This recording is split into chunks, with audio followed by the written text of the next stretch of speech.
Retour de pêche à Lorient, deuxième port français derrière Boulogne. Dans les cales de la tour d'Auvergne, de la langoustine, des sols ou du merlu, des espèces pour lesquelles la Commission européenne a maintenu, voire augmenté les quotas de pêche dans le golfe de Gascogne. Plus 6% pour la langoustine, plus 9% pour le merlu, car la ressource se porte bien. Ça va même très bien sur le 3/4 des espèces dans les européennes et entre autres dans le golfe de Gascogne, où aujourd'hui nous sommes au rendement maximum durable. Clairement, nous pêchons les intérêts, nous ne touchons pas au capital. Ça demande à certaines ONG environnementales qui souvent mettent en avant qu'il y a de la surpêche, et que la pêche et les pêcheurs sont capables de gérer la ressource durablement.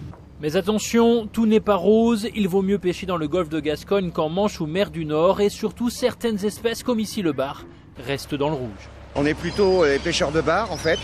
Comme il n'y a pas de bar, on en pêche très peu, pratiquement pas. On s'est mis au congre pour compenser tout simplement.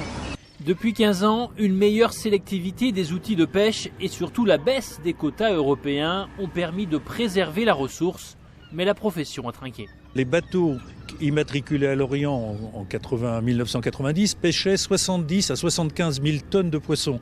Aujourd'hui, les bateaux immatriculés à Lorient pêchent 15 000 tonnes de poissons. Donc la profession elle a payé cher. Lorient a perdu un tiers de sa flotte. Difficile dans ces conditions de trouver ici des pêcheurs satisfaits de la politique européenne, même si c'est le prix à payer pour trouver sur nos étals variété et quantité de poissons dans les années à venir.